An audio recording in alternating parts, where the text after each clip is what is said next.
ഈ ബസ് വന്നത് ഞാൻ കണ്ടു. ഭയങ്കര സ്പീഡെന്ന് പറഞ്ഞാൽ നമുക്ക് കാണാം സ്പീഡിൽ വന്നത്. അടുത്തുള്ള ചേട്ടൻ ഓടി വന്നിട്ട് പറഞ്ഞു, ചിന്നു നീ വേഗം കൊടുത്തോ, കൊച്ചിനായിട്ടാണ് ഇടിച്ചേക്കണമെന്ന് പറഞ്ഞു. അങ്ങനെ ഞാൻ കെട്ടിപ്പിടിച്ചിരുന്ന് ചേക്കറിയാൻ പറഞ്ഞ് മരിച്ചിരിക്കണ. ഒരു 9 മണിയൊക്കെ ആയപ്പോ അമ്മ തിരിച്ചു. അമ്മ വന്നപ്പോ അമ്മയുടെ കൊടുക്കും മൊത്തം ചോര. പെട്ടെന്ന് വന്നിട്ട് പറഞ്ഞു കൊച്ചു പോയെന്നൊക്കെ പറഞ്ഞു.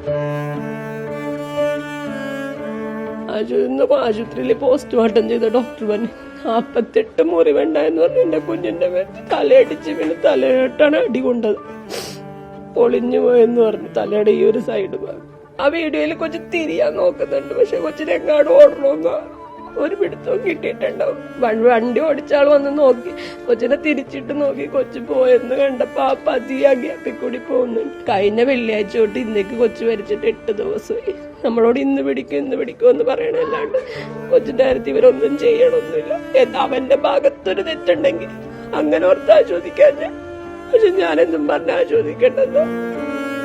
എല്ലാ ബസ്സിലും ഈ സ്പീഡുണ്ട്. ഒരു കോമ്പറ്റീഷൻ നടക്കൊണ്ട് ഇവര് തമ്മിൽ. തിരക്കിൽ എന്റെ മോന്റെ ജീവൻ പോയില്ല. ഞങ്ങൾക്ക് വേറെ ഒന്നും വേണ്ട സാറേ, കൊച്ചിന്റെ ഇടിച്ചവനൊന്ന് ഇതാക്കിയാ മതി.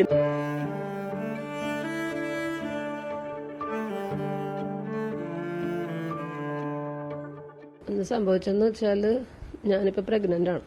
അപ്പം ഞാനന്ന് കൊച്ചിന് ഭക്ഷണമൊക്കെ കൊടുത്തിട്ട് കിടന്നു, വയ്യാനിട്ട് കിടന്നു.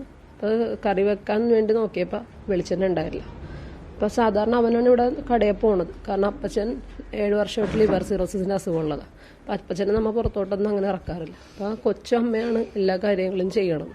അമ്മച്ചി ഒന്നെങ്കിൽ അമ്മ കൂടെ ചെല്ലും, അല്ലെങ്കിൽ അമ്മച്ചി റോഡ് ക്രോസ് ചെയ്ത് കൊടുക്കും. അങ്ങനെയുള്ള കാര്യങ്ങളൊക്കെ എല്ലാ കാര്യവും അവൻ ചെയ്യും. അപ്പം അന്ന് അടുത്തുള്ള കടയിൽ വിട്ടപ്പോൾ അവിടെ അത് തുറന്നിട്ടുണ്ടായില്ല. അപ്പം അമ്മ കൊച്ചിനെ റോഡ് ക്രോസ് ചെയ്യിച്ച് വിട്ട് കൊച്ചു വെളിച്ചെണ്ണ മേടിക്കാൻ ചെന്ന കട തുറന്നിട്ടുണ്ടായില്ല. കൊച്ചു വേഗം നോക്കിയിട്ട് റോഡ് ക്രോസ് ചെയ്ത് അപ്പുറത്തെ കടയിൽ നിന്ന് എണ്ണയും മേടിച്ച് വന്നു. അപ്പം അമ്മ എന്നോട് വന്നിട്ട് പറഞ്ഞു അപ്പച്ചന് പെട്ടെന്ന് അന്ന് വേദന ഉണ്ടായിരുന്നു. അപ്പം അപ്പച്ചൻ പുറത്ത് ചിരട്ട കയണായിരുന്നു.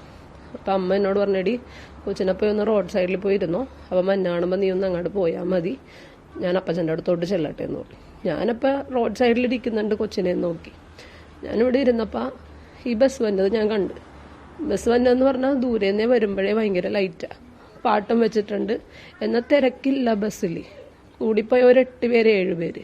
അപ്പോൾ ബസ്സിൽ ഒരാൾ എണീറ്റിരിക്കണം ഞാൻ കണ്ടിട്ടുണ്ട്, ഫ്രണ്ടിൽ ഒരാൾ നിൽക്കണതുണ്ട്, ബാക്കിൽ ഒരാൾ നിൽക്കുന്നത് ഞാൻ കണ്ടു. അപ്പം ഞാനിവിടെ നിന്ന് ഓർക്കൊണ്ട് ലാസ്റ്റ് ചാലാണ് ഇവരുടെ.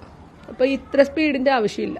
അപ്പോൾ ഈ ടൈമിൽ ഈ ഒരു ബൈക്കുകാരനും ഉണ്ട്. അപ്പോൾ ഇവർ തമ്മിലൊരു കോമ്പറ്റീഷൻ നടക്കുന്നുണ്ട്. ബൈക്കിനായിട്ട് ഭയങ്കര സ്പീഡെന്ന് പറഞ്ഞാൽ നമുക്ക് കാണാം സ്പീഡിൽ വന്നത്.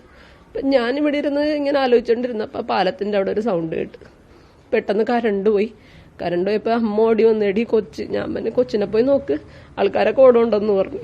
എന്താ സംഭവിച്ചെന്ന് അറിയില്ല, പോയി നോക്കാന്ന് പറഞ്ഞു. കൊച്ചിൻ്റെ അടുത്തോട്ട് അമ്മച്ചി ചെന്ന് കഴിഞ്ഞപ്പോൾ ഒരു ചേട്ടൻ, അടുത്തുള്ള ചേട്ടൻ, ഇവിടെ നിന്ന് 2 പേര് പോയിട്ടുണ്ടായിരുന്നു. അടുത്തുള്ള ചേട്ടൻ ഓടി വന്നിട്ട് പറഞ്ഞു ചിന്നു നീ വേഗം കൊടുത്തോ, കൊച്ചിനായിട്ടാണ് ഇടിച്ചേക്കണമെന്ന് പറഞ്ഞു.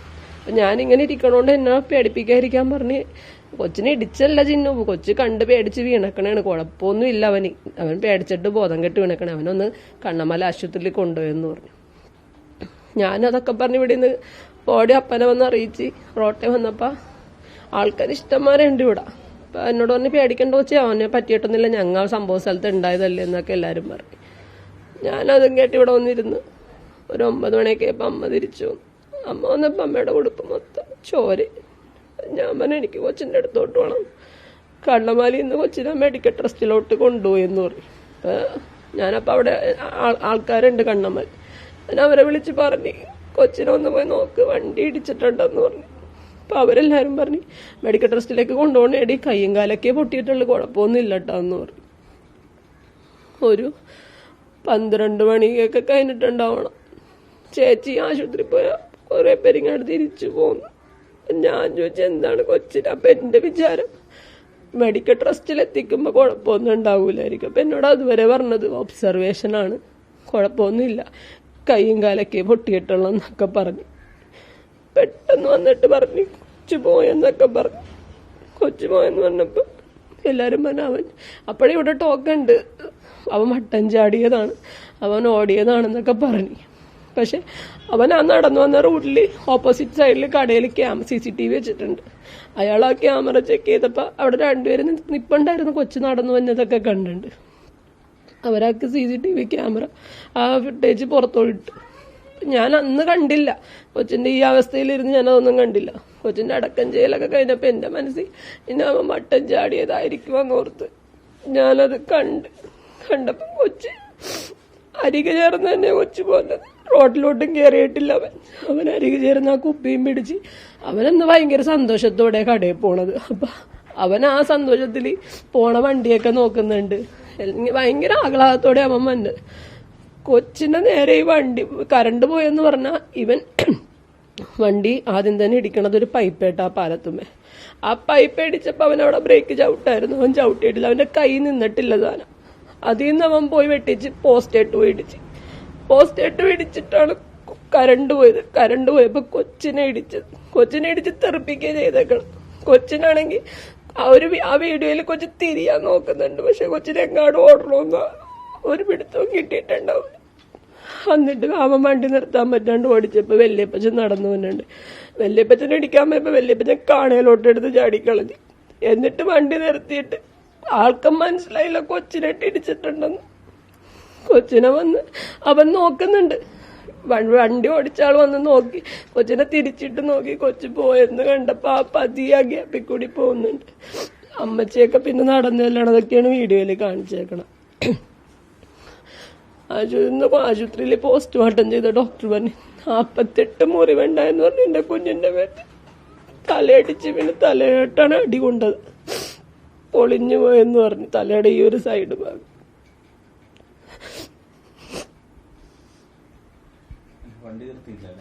വണ്ടി നിർത്തിയത് മാറ്റിയാണ് നിർത്തിയത്. വണ്ടി വട്ടം വെച്ചേച്ചി പിന്നെ നിർത്തണത് വണ്ടി വട്ടം വെച്ചാ നിർത്താൻ പറ്റിയത്.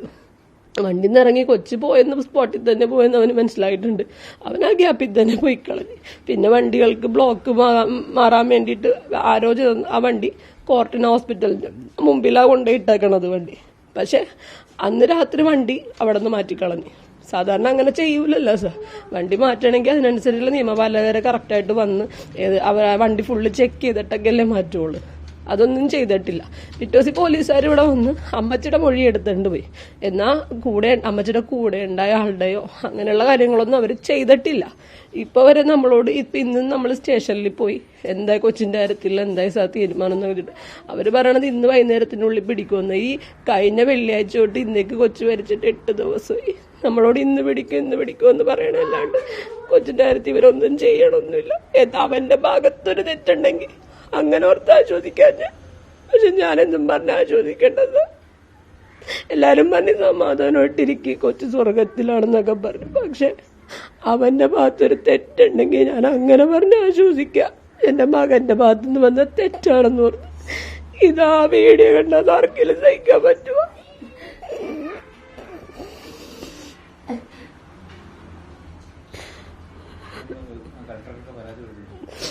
പരാതി കൊടുത്ത് നമ്മൾ ചൊവ്വാഴ്ച ഇവിടെ നിന്ന് ആദ്യം പോണത് DCPയുടെ അടുത്താണ് പോണത്. അവിടെ കൊണ്ടേ പരാതി കൊടുത്തപ്പോൾ അവർ നമ്മുടെ മുമ്പിൽ തന്നെ വിളിച്ച് കണ്ണമല സ്റ്റേഷനിലോട്ട് വിളിച്ച് പെട്ടെന്ന് തന്നെ നടപടി എടുക്കണമെന്നും പറഞ്ഞ് നമ്മുടെ മുമ്പിൽ ഇരുന്ന് വിളിച്ച് നോക്കിക്കോളാമെന്നും പറഞ്ഞാൽ നമ്മളെ വിടുന്നത്. എന്നിട്ട് നമ്മൾ ഓരോരുത്തർ വന്ന് പറയുന്നുണ്ട് ഇന്ന് പിടിക്കോട്ടെ ഞങ്ങൾ ഇന്ന് പോയിട്ടുണ്ടായെന്നൊക്കെ നമ്മളോടും വന്ന് പറയുന്നുണ്ട്. എന്നിട്ടും ഒരു നീക്കുപോക്കില്ലാഞ്ഞുകൊണ്ടാണ് നമ്മൾ ഇന്ന് രാവിലെ കളക്ടറേറ്റിൽ പോയി. എനിക്ക് 3 മാസത്തേക്ക് അവർ റെസ്റ്റ് പറഞ്ഞേക്കണതാ. എന്നിട്ട് ഞാൻ എൻ്റെ മകൻ്റെ കാര്യത്തിന് ഓർന്നത് അവന് നീതി കിട്ടണം. എനിക്കിനി ചെയ്തു കൊടുക്കാൻ അവന് വേണ്ടി അതേ പറ്റുള്ളൂ. ഞാൻ ഇന്ന് അവിടെ പോയപ്പോൾ അവർ നമ്മുടെ മുമ്പിൽ നിന്ന് തന്നെ സ്റ്റേഷനിലോട്ട് വിളിച്ച് കാര്യങ്ങളൊക്കെ അന്വേഷിച്ച് എന്നിട്ട് അവർ നമ്മ കൊടുത്ത പരാതിയിൽ തന്നെ എന്തൊക്കെ എഴുതിയിട്ട് എന്നോട് പറഞ്ഞ് അശ്വതി മാമിന് കൊണ്ടേ കൊടുക്ക്, DSPക്ക് കൊടുക്കെന്ന് പറഞ്ഞു. നമ്മളവിടെ ചെന്നപ്പോൾ കാണാൻ പറ്റിയില്ല, വന്നിട്ടുണ്ടായില്ല. അപ്പം തന്നെ അവിടെ ഇരുന്ന് വെച്ചാൽ കംപ്ലയിൻറ്റ് സെല്ലിരിക്കണം മാഡത്തിൻ്റെ കയ്യിൽ ഇത് അവരുടെ ലെറ്റർ പാഡിലൊക്കെ ഇട്ടാ തന്നത്. അവിടെ കൊടുത്തിട്ട് പറഞ്ഞ് അന്വേഷിച്ചേക്കാം, ഇത് കൊടുത്തേക്കാന്ന് പറഞ്ഞു. നമ്മളിങ്ങോട്ട് പോരുകയും ചെയ്ത്. അപ്പം ചേച്ചി ഇന്ന് കണ്ണമല സ്റ്റേഷനിൽ ചെന്ന് എന്തായി ഇതുവരെയുള്ള കാര്യങ്ങളെന്ന് അറിയാൻ വേണ്ടി ചെന്നപ്പോൾ ഇന്ന് വൈകുന്നേരത്തിനുള്ളിൽ പിടിക്കുമെന്ന് പറഞ്ഞിട്ട് നമ്മളെ തിരിച്ചു വിട്ടേക്കണം. പക്ഷെ പിടിച്ചിട്ടില്ല ഇതുവരെ. ഈ ആള് ഒന്നെങ്കിൽ തിരിച്ചു വരാതിരിക്കണത് ജാമ്യം കിട്ടിയിട്ട് വരാതിരിക്കണേ. എന്നാലും അവർക്കൊന്നും പിടിക്കാല്ല. കേരള പോലീസിനെ പിടിക്കാൻ പറ്റില്ല ഒരാള്. ഇത് ഈ ബസ് എന്നല്ല സാർ, എല്ലാ ബസ്സിലും ഈ സ്പീഡുണ്ട്. ഒരു കോമ്പറ്റീഷൻ നടക്കൊണ്ട് ഇവര് തമ്മിൽ. കാരണം ലാസ്റ്റ് ചാലി ഇവരെന്തിനാ ഇങ്ങനെ മത്സരിക്കണം എന്നുള്ളത് നമുക്കറിയില്ല. ലാസ്റ്റ് ചാലി ഇവർക്ക് ബസ് തിരക്കുണ്ടാവൂല. ആ സമയത്ത് റോഡ് ഒരു തിരക്കുമില്ല. ഞാനിവിടെ ഇരുന്ന് കാണുന്നുണ്ട്, റോഡിൽ ആ സമയത്ത് ഒരു തിരക്കുമില്ല. പതിയെ പോകേണ്ട ആവശ്യമേ അവർക്കുള്ളൂ. പക്ഷെ ആ സമയത്തൊരു തിരക്കാണ് കിടന്നത്.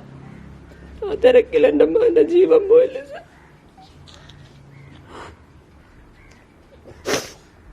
ഞാൻ കറണ്ട് പോയപ്പോൾ ഞാൻ ഓടി ഞാനവിടെ ചെന്ന് എല്ലാവരോടും പറഞ്ഞ് എൻ്റെ മോൻ കടയിൽ പോയിട്ടുണ്ട്, ഒന്ന് നോക്കട്ടെ, എൻ്റെ മകൻ അവിടെ എവിടെയെങ്കിലും പേടിച്ചിരിക്കണിരിക്കും. ഞാനും അടിച്ചിരുമ്പോൾ ആരോ ഒരു ഷീബ എന്നും പറഞ്ഞ് വിളിക്കുന്നുണ്ട്. ഞാൻ ആ ഇടിച്ച സ്ഥലത്ത് ഒരു സെൻറ്ററിൽ തന്നെ ഓടിച്ചെന്ന് ഞാൻ. അപ്പം ഞാൻ പറഞ്ഞ കൊച്ചിനെ ഒന്ന് നോക്ക് ചേട്ടാ, എൻ്റെ മകൻ അവിടെ കടയിൽ പോയിട്ടുണ്ട്, അരിയിൽ എവിടെയെങ്കിലും ഉണ്ട്, അവന് കറണ്ട് പോണത് പേടിയാണെന്നും പറഞ്ഞ് ഞാൻ പറഞ്ഞിട്ട് ചെല്ലണേ. അപ്പോൾ ഒരാൾ കൊച്ചിനെ എടുത്തിട്ടും മന്നുണ്ട്. അപ്പം ഞാൻ വിചാരിച്ച സാറേ കൊച്ചി പേടിച്ച് വല്ല വീണതായിരിക്കുമെന്ന്. ഞാനപ്പോൾ പിന്നെ എടാ ഒരു വണ്ടി വിളിക്കടാ, എൻ്റെ മകനെ വേഗം കൊണ്ടുപോടാ, എനിക്ക് വണ്ടി ഇടിച്ചതാണെന്നാ, എൻ്റെ മകൻ എന്ത് വന്നാന്നൊന്നും എനിക്കറിയാൻ പാടില്ല സാറേ. ഞാൻ ഓടി എന്നെ 2 വണ്ടി നിർത്താതെ പോയി. ഒരു കാറ് ഒരാൾ നടുക്കേറി നിന്ന് ഒരു കാറ് നിർത്തി. അതിനകത്തിട്ട് ഞാൻ ഓടി വേഗം കയറി എൻ്റെ മടിയിലായിട്ട് വെച്ചത്. ഞാൻ എൻ്റെ മകനെ ചേർത്ത്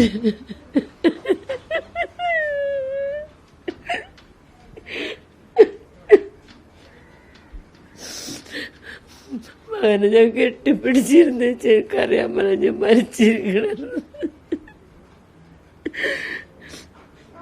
ആശുപത്രി ചെന്ന് കഴിഞ്ഞു എനിക്കറിയാൻ പറഞ്ഞു കൊച്ചി മരിച്ചിട്ടുണ്ടെന്ന്. അവര് കൊച്ചിനെ കൊണ്ടുപോയി ഫസ്റ്റ് എയ്ഡ് കൊടുക്കട്ടെന്ന് പറഞ്ഞ് കൊച്ചിനെ കയറ്റി. അവർക്കൊക്കെ അറിയാറുന്നട്ടാ കൊച്ചി ഇവിടെ വെച്ച് തന്നെ പോയെന്ന് എനിക്കറിയാൻ പാടില്ല സാറേ. ഞാൻ നോക്കിയപ്പോ എൻ്റെ ഉടുപ്പ് മൊത്തം ചോരയായിരുന്നു. ഞാൻ ചെന്നിട്ട് പറഞ്ഞു സാറേ കൊച്ചിനെ എവിടെ പൊട്ടിയിട്ടുണ്ട് കേട്ടോ, എൻ്റെ ഉടുപ്പൊക്കെ നിറച്ച് ചോരയാണെന്ന്. അത് നോക്കട്ടെ, നമുക്ക് ആംബുലൻസ് വിളിച്ച് മെഡിക്കൽ ടെസ്റ്റ് കൊണ്ടുപോയി, ഇവിടെ അതിനുള്ള സംവിധാനമൊന്നുമില്ല, സ്കാൻ ചെയ്തൊക്കെ നോക്കണം എന്നൊക്കെ പറഞ്ഞിട്ട് അവർ ആംബുലൻസ് ഒന്ന് കയറ്റിക്കൊണ്ട് പോയി സാറേ. ഞാൻ പറഞ്ഞേ എനിക്കറിയാൻ പോലെ കൊച്ചിൻ്റെ ഇവിടെ വന്ന് കൊച്ചിനെ കണ്ടു കഴിഞ്ഞപ്പോഴ ഒന്നുമില്ലാഞ്ഞ് കൊച്ചിൻ്റെ എല്ലാ അവയവങ്ങളും എന്താ ഞങ്ങൾക്ക് വേറെ ഒന്നും വേണ്ട സാറേ, കൊച്ചിൻ്റെ ഇടിച്ചവനൊന്ന് ഇതാക്കിയാൽ മതി. എൻ്റെ മകൻ വേറെ എന്തെങ്കിലും ചെയ്തിട്ടുണ്ടെങ്കിൽ എല്ലാ സ്ഥലത്തും എൻ്റെ മകൻ പോണെയാണ് സാറേ. കാലത്തെ ഞാനൊരു പണിക്ക് പോണേ, അപ്പോൾ പോയിട്ടും വരുമ്പോഴത്തേനും ട്യൂഷന് ഞാൻ കൊണ്ടേ ആക്കും. തിരിച്ചു വരുമ്പോൾ ചേട്ടനും അനിയനും കൂടി കുറേ പിള്ളേരുണ്ട്, എല്ലാവരും കൂടി വരും, അല്ലെങ്കിൽ ഞാൻ ചെന്ന് കൊണ്ടുവരും. വന്നിട്ട് അവൻ അന്ന് അത്രയും താമസിച്ചതെന്ന് വെച്ചാൽ ഞാനില്ലാഞ്ഞ് ജോലിക്ക് പോയി, ഞാനൊരു വീട്ടിൽ പണിക്ക് പോണേന് പോയിച്ച മകൻ ഇത്ര താമസിച്ചു പോയി. പിന്നെ കറി വെക്കാൻ നോക്കിയപ്പോൾ ഇതുമില്ല. എൻ്റെ മകൻ ഭക്ഷണമൊക്കെ കഴിച്ച് അരികെ പോയത് ഞാൻ ക്രോസ് ചെയ്ത് കൊടുത്ത്. എന്നാലും അവന് വെളിച്ചെണ്ണ വീട്ടിലില്ലല്ലോ എന്നുള്ള ഇതിൽ വേറെ കടയിൽ നിന്ന് അവൻ പോയി മേടിച്ച് അരികെ വന്നിരുന്നു.